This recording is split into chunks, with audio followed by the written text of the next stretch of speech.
Okay, let's go to another controversy before the tea issue.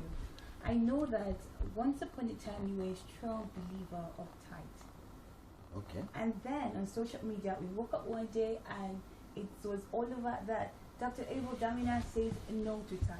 So I would like you to share any personal experience or insight from your journey of understanding and teaching about No tithe. personal experience. What does the Bible teach about tithe? The Bible says That's we what bring you in want. our 10%. That's Malachi. Yes. Okay. But remember, we are not in the Old Testament. We're in the New Testament. Well, we've not done away with the Old Testament either. Well, it's done away with. The Old Right. Testament is done away with. So, like, Christians should just concentrate So on reading the New Testament. The question is, what is Old Testament?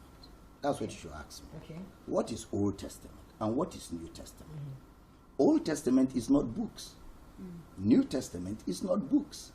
Because there's New Testament in Old Testament books and there's Old Testament in New Testament books. Definitely. So what is Old Testament? What is New Testament? Old Testament is a relationship with God that is predicated on what man can do to qualify for God's acceptance. New Testament is a relationship with God that is predicated on what Christ has done that qualifies an undeserving sinner to have a relationship with God.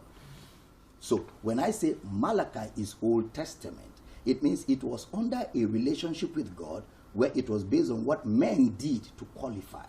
Okay. When I say New Testament, I mean a relationship with God that is predicated on what Christ has done that qualifies an undeserving sinner to relate with God. Now, so in the New Testament, we don't have tithing at all. What does the Bible say? The Bible says the New Testament is built on the foundation of the apostles and prophets. Jesus himself, the cornerstone. Which means what the apostles never did, what Jesus never did, we're not supposed to do, because we are believers of the New Testament, which is built on the finished work of Christ.